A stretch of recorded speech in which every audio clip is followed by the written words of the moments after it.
زما راځي بچا سره کېناسته قمقل دی نو هغه سړي ولا ټوپک به ورکړي سپي یې وویشته چې ویې ویشته موږ سره ښه خشته روغه وکړه 80,000 روپۍ مله ورکړئ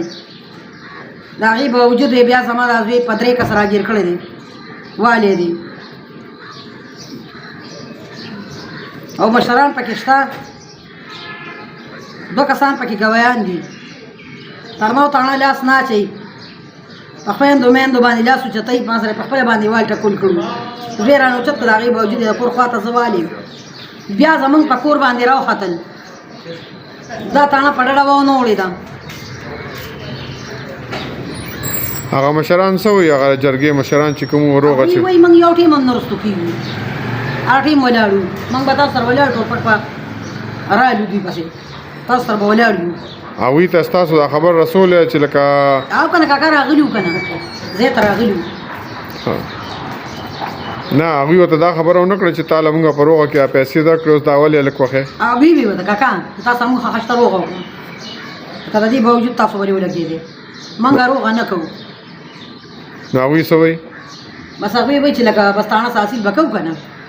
دا خو لکه نه په دغه کې نه را شوې په د دوی په ځای کې شوې د باچا ځای ته نه راتل دا مقیم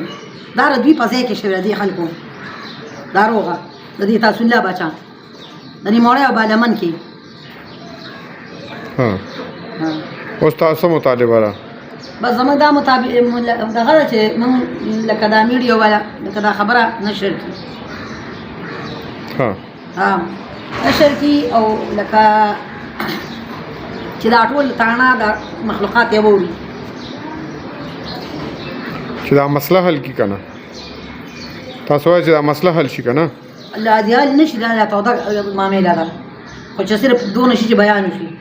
او حل دې نه شي نه یا به نه حل کوو زه نه حل کوو یو خو به راځي که نه مونږ یې لږ راکاږو کاکا